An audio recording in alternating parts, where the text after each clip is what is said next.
नमस्कार दोस्तों, स्वागत है जी आपका चैम्बर ऑफ क्रिकेट में। मैं आपका दोस्त सत्यन और आज हम अगेन बात करेंगे ये India versus Australia third test Gabba day 5। तो कल आपने देखा जैसा कि प्रेडिक्टेड था कि मैच ड्रॉ की तरफ जाएगा और मैच ड्रॉ हुआ। इंडिया ने सिर्फ 2 ओवर खेले को जब एम्पायर्स ने चेक किया तो एक प्री डिसाइडेड वैल्यू पे उन्होंने सेट किया था कि अगर इससे ज़्यादा लाइट गिरेगी किसी भी दिन तो हम मैच को सस्पेंड करेंगे। तो मैच उन्होंने सस्पेंड कर दिया था। थोड़ी देर के बाद उस गेम ने दोबारा चालू होना था, लेकिन अब गए डग आउट में गए, दोनों कैप्टन्स ने डिसाइड किया कि छोड़ो call of the day, because वो बारिश का बहुत इम्कान था, एक्सपेक्टेशंस बारिश की बहुत ज़्यादा थी, तो वो बारिश होती रहती, चलते रहते, तो खाली पीली। I think both of the captains Pat Cummins and Rohit Sharma decided to call it off. But anyways, बहरहाल हमने कल बात की थी और इसी बेसिस पे बात की थी कि क्या हो रहा है, what India needs to do. अब अगला बॉक्सिंग डे, मोस्ट प्रॉबेबली अगला जो टेस्ट है बॉक्सिंग डे का वो मेलबर्न में होना है। सो मोस्ट प्रॉबेबली उसके लिए बाद में बात करेंगे कि क्या प्रिपरेशन चाहिए। हम एक नए वीडियो पे इसको सब डिस्कस करेंगे एक नए पॉडकास्ट में। हाउएवर अभी 2-3 चीज़ें सामने आई हैं। एक कि रविचंद्रन अश्विन जो हैं उन्होंने रिटायरमेंट ले ली है। उन्होंने ये बोला है कि इस साल तो ऑलमोस्ट ख़त्म हो रहा है, तो इसके क्या रीजंस हैं। इसे आपने सिर्फ ये सुनेंगे आप कि रविचंद्रन अश्विन ने रिटायरमेंट ले ली, लेकिन इसके पीछे कई रीज़न हैं। इसके पीछे ये रीज़न, सबसे बड़ा रीज़न ये है कि शायद अब वो अगले दोनों टेस्ट में नज़र नहीं आएंगे। शायद, बहुत मतलब 99% आई एम श्योर कि आने वाले टेस्ट में रविचंद्रन अश्विन नहीं खेलेंगे। तो जब आगे खेलना ही नहीं है, और most probably I think he doesn't fit somewhere on जो कोच गंभीर है उनके बुक्स में, और मेरे ख्याल से रोहित शर्मा, बिकॉज जब रोहित शर्मा और वो साथ में बैठ के जब उन्होंने प्रेस कॉन्फ्रेंस की तो रोहित शर्मा के जेस्चर और हाव भाव से पता लग गया कि रविचंद्रन अश्विन की अब जगह नहीं है। So it was a wise decision. He is a very wise man. Ravichandran Ashwin को आप अनिल कुंबले की तरह देख सकते हैं। He comes from an educative background और बहुत ही ज़्यादा शांत स्वभाव का बंदा है। तो he was a fine bowler, actually a very intelligent bowler. अगर बुमराह को फास्ट बॉलिंग में लेते हैं, रविचंद्रन अश्विन को आप स्पिन में ले सकते हैं, but during the last part of his career जो हम देखते आए हैं उसमें थोड़ा सा उनकी शार्पनेस कम हुई थी। एंड मोस्ट प्रॉब्ली वो इसलिए हुई है कि उनको रेगुलर मैचेस नहीं मिले, जैसे कि धोनी के टाइम पे उनको मिलते थे। क्या धोनी के टाइम पे Dhoni was not a player. He was a kind of an institution.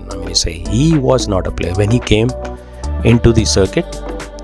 तो खैर उनकी बात किसी और दिन करेंगे हम, बट अभी वापस मैच में आते हैं। और पोस्ट मैच जो भी रविचंद्रन अश्विन ने डिसीजन लिया, I think he deserves that decision for himself.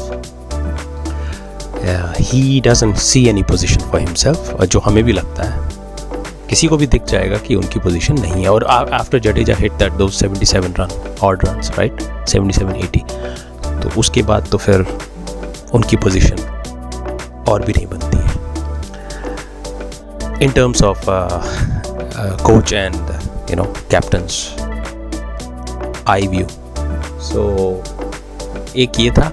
दूसरी खबर ये है कि आने वाले टाइम पे मोस्ट प्रॉबेबली आप 1-2 नए प्लेयर्स देखेंगे। आई थिंक इंडिया ने रिक्वेस्ट किया है मैनेजमेंट में, let's see if they bring somebody, may be, I don't know. Pujara के लिए अभी ये डिसीजन ले रहे हैं कि नहीं ले रहे हैं, that's another thing. And then most probably T20 का एक आधा player whose, I am very keen if they bring Tilak Varma here. If they bring Tilak Varma, that's gonna be an awesome because he plays exactly similar to Yashasvi, but at the same time he is how can I say, he's more aggressive than Yashasvi. Yashasvi he'll become a class act by the time. But बहरहाल क्या कहते हैं उसको, फिलहाल ये आज की situation थी। इंडिया ने मैच ड्रॉ करा लिया, ये बारिश ने मैच ड्रॉ करा लिया, इसको इस तरह से देखते हैं। अगर पूरे दिन का गेम होता, it would have been as a dangerous situation for us. उसका रीज़न ये नहीं है हमारे प्लेयर अच्छे हैं, सब कुछ बढ़िया है, बट द वे मैंने आपको बताया ऑस्ट्रेलियंस डू दिस होमवर्क। अब मुझे कभी भी वो होमवर्क कभी दिखा नहीं इंडियन टीम में। The reason it's very simple, it's very very simple. मैं देखता हूँ as an individual, as a cricket lover, I am able to make it out that how to go about it, in the sense आपको naked eye से देखने से पता लग जाता है बॉस कि आप ऑस्ट्रेलियन बैट्समैन को कौन सी बॉल्स डालें। Now having said that, I am not into the dugout, Indian dugout, but I can see that on television from far away, right? तो ये इंडियंस को क्यों नहीं पता लगता है, इंडियन टीम को, मैनेजमेंट को? I believe एनालिस्ट का यूज़ करें, बैठे साथ में, और एक ऑस्ट्रेलियन प्लेयर को जो अगले टेस्ट मैच में खेलेगा, मोस्ट प्रॉबेबली 90% यही लोग रहेंगे, उनको स्टडी करें। इसे बहुत सिंपल है। नेथन मैक्सवेनी को आप short of the length ball दें लेकिन फास्ट दें। Usman Khawaja is a best, he shuffles around, so he is a best person for leg before wicket. आप अपनी बॉल सीधी रखें, उनको शफल करने दें, या तो बोल्ड होंगे या वो लेग बिफोर विकेट होंगे। मानस लेबुशेन को क्रॉस सीम पे आउट कर सकते हैं, बहुत ईजी है। Mitch Marsh he is a tall guy, he's a very strong guy। आप उसको अगर शॉर्ट पिच बॉल देंगे तो वो बाहर चली जाएगी। आप उसको अगर उसको लेंथ बॉल देंगे वो बाहर जाएगी। आप उसको यॉर्कर बॉल देंगे वो बाहर जाएगी। तो मिच मार्श को आउट कैसे करें? मिच मार्श को अगेन क्रॉस सीम पे आउट करें। क्रॉस सीम पे बाहर जाते हुए बॉल ईजिली कैच दे के निकल जाता है वो बंदा वो लिटरली कैचिंग प्रैक्टिस कराता है आपको। आप लास्ट उसका डिसमिसल देखिए, लास्ट जो कल डिसमिसल हुआ, वो सीधा कैच पकड़ा के निकल गया। वो क्रॉस सीम बॉल पे बाहर स्विंग हो रही थी बॉल और वो कैच पकड़वा के निकल गया। That's Mitch Marsh.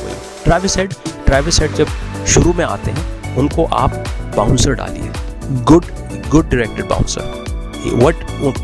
Cross bat shot खेलता है ये बंदा स्ट्रेट नहीं खेलता, क्रॉस बैट। इसको स्ट्रेट खेलने को देंगे तो आप लिटरली, वो उसकी वीक पॉइंट है, आप उसके वीक पॉइंट पे अगर चौका खाते हैं या छक्का खाते हैं तो that's absolutely, then you shouldn't be bowling. I am telling you, you shouldn't be bowling to Travis Head because he is a cross batter. वो क्रॉस बैट शॉट मारता है। और कल जैसे आउट हुआ आपने देखा, मोहम्मद सिराज ने एक शॉर्ट पिच बॉल डाली थी। Actually it wasn't even a well directed bouncer, it was a short pitch ball, पर वो शॉर्ट पिच बॉल थोड़ा कमर के ऊपर निकल गई, ऑलमोस्ट चेस्ट हाइट पे। उसने Travis Head actually he went for a half pull, and half pull था वो उनका, और हाफ पुल पे जाने के बाद जैसे ही उन्होंने हाफ पुल पे वो लिया वो ball, he skyrocketed that ball up in the sky। और उसके बाद Rishabh Pant, he sprinted and he caught him। So that was Travis Head for you। But once Travis Head has an eye, तो उसके बाद वो क्या करता है वो बंदा कि वो क्रॉस बैटेड शॉट पे आपको ऑफ साइड, लेग साइड वो धो देता है आपको boss. So these are the basic strategies, अगर आप, और आई एम श्योर अगर ट्रेविस हेड को मैं 2 घंटा मैं देखूँ, as an I am also an analyst sort of a person, but अगर मैं देखूंगा उसको तो मैं आपको 50 और ऐसे वीक पॉइंट निकाल के दे दूंगा। But most probably I think initially जब ट्रेविस हेड आते हैं, एंड यही इंडिया के लिए अभी सरदर्दी है, get rid of Travis Head, and suddenly आप देखेंगे कि ऑस्ट्रेलियन टीम एक नॉर्मल साइड दिखने लग जाती है। Because this guy is scoring 150 hundreds, man. So you got to get him. ठीक है? ये है Steve Smith. Now Steve Smith ने क्या किया अब मैं आपको बताता हूँ। Then similar, I think Virat Kohli can learn from him. T20 one day in faster games के लिए स्टीव स्मिथ ने भी अपना स्टांस बदला था और विराट कोहली ने भी अपना स्टांस बदला हुआ है। So स्टीव स्मिथ अपने पुराने स्टांस पे वापस आ गए हैं, बैटिंग स्टांस पे, and I think now he's playing late. He's playing very late actually, right? और he's coming out for spinners. अभी वो चल रहा है, अभी he is not perfect. He can a spinner can get him out on what do you call that? A leg before or something like that, or maybe ball in the air catch.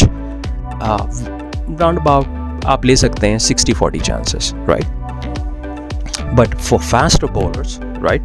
Steve Smith को वही आपने perfect length delivery डालनी है बाहर जाती हुई, cross सीम कह सकते हैं, जैसे मैंने कहा मिच मार्श के लिए, वैसे ही स्टीव स्मिथ के लिए, but you can not play on Steve Smiths strengths. अगर आप उनको कोई भी यॉर्कर या परफेक्ट लेंथ डालते हैं, स्टीव स्मिथ को आप शॉर्ट ऑफ लेंथ डालें, लेंथ नहीं शॉर्ट ऑफ लेंथ बॉल डालें, या फिर उनको ऐसी शॉर्ट पिच बॉल डालें जो उनकी कमर तक आए, पर वो भी वो मार देगा। वो he is like Virat Kohli actually, it's not up to Virat Kohli but like Virat Kohli. So ही आप अगर उनकी स्ट्रेंथ पे अगर पैड्स पे देते हैं। अच्छा, स्टीव स्मिथ के बाद अब बात आती है एलेक्स कैरी की। एलेक्स कैरी बॉस, ये बंदा जब भी आता है मारता है, राइट? तो उसकी वीक पॉइंट क्या है? एलेक्स कैरी को आप ऑफ साइड पे, अगेन ऑफ साइड पे ही खिलाएं उसको। he's a good player on off side, but just like मैंने जैसे कहा कि अभी he's hitting runs, but do not give him the 360 degree angle because he is that kind of a player कि उसको अगर एक बारी आदत पड़ गई तो मारता रहेगा बॉस। तो अगर आप उसको आर्म्स खोलने का मौका दे रहे हैं तो मारेगा। तो आप क्या कीजिए एलेक्स कैरी के साथ, उसको ऑफ पे यॉर्कर लेंथ की बॉल डालते रहिए, बट उसके बैट से दूर, या फिर आप short of the length ball डालिए, अगेन उसके बैट से दूर। सो व्हाट विल हैपन, 1-2 पे वो चौका मारेगा बस, तीसरी चौथी बॉल पे आउट हो जाएगा। बट अगर आप उसको 360 डिग्री डाल रहे हैं तो इसका मतलब आपकी लाइनर लेंथ बिगड़ी हुई है, ना तो आप उसको आउट कर पाएंगे और ना आप उसको कंटेन कर पाएंगे। पैट कमिंस, अब पैट कमिंस का boss, he is a very tall guy, so if you give him short of length ball, या आप अगर उसको शॉर्ट पिच बॉल डालते हैं या इवन बाउंसर डालते हैं जो वेल डायरेक्टेड नहीं है, तो वो आपको मारेगा। 10 बॉल पे कल 22 बॉल बनाए जिसमें 2 चौके और 2 छक्के थे, and you saw how he hit those runs, right? So I am surprised that how much he has improved in his batting in terms of quick hitting. I'm not saying he's an established batter and he'll make 100, but boss, if he makes 30-40 in like 10 balls, then he has made a difference in any game, right? Ball se to fir, he does his tricks, but he's again a very intelligent bowler, right? And I think he's as good as Glenn McGrath, even better at times, right? So how to get him out? He's a tall guy. Give him Yorker length balls, as many as Yorker length balls, but again don't do those on his pads because pads पे बच्चा भी मार देता है. So what you need to do is that you have to straight Yorker length balls. He may hit you a couple, और उसके बाद he'll get bowled or maybe because he's a tall guy. Boss, लंबे आदमी को झुकने में बहुत trouble होता है, ज़्यादा झुक नहीं सकता है, और one or two balls will skid through. He's a best candidate for leg before wicket and bowl out. But if you give him,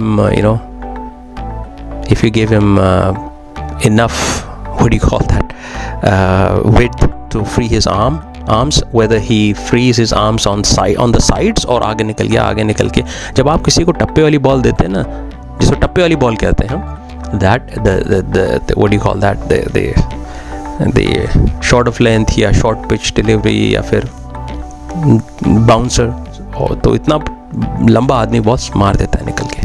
anyways, Mitch Starc has similar sort of batting stance like Pat Cummins, तो उनके साथ भी आप ऐसा ही कीजिए, and there you go. एक पूरी strategy हमने आपको बता दी, लेकिन अगेन इंडिया को ये स्टडी करना होगा, and I hope that next test match से पहले, slip of tongue, my bad, next test match से पहले, जो कि ऑलमोस्ट आ जाएगा 3-4 दिन में, in the sense at Melbourne, the Boxing Day, that's gonna be a big game. We will see what happens there, और हम उससे पहले आपके पास कुछ इन्फॉर्मेशन लेके आएंगे definitely, and some analysis, information and analysis, whatever we hear we get to hear. Usually public media पे पहले आ जाता है, but we will try to decode it. That's what we do, we decode all these things. तो उसका decode हम आपके पास, आज हम ये डीकोड लेके आए आपके पास कि इन सब बैट्समैन, ऑस्ट्रेलियन बैट्समैन को कैसे टैकल अप किया जाए. एंड आई थिंक हमसे बहुत better Indian team management and analyst can do, in the people who are support staff जिसे हम कहते हैं, they can do. And but these players have to be discipline, और इनको बैठना पड़ेगा, एक बंदे को स्टडी करना पड़ेगा how to get them out. Right? So again, thanks for watching and hearing Chamber of Cricket. I'll see you again.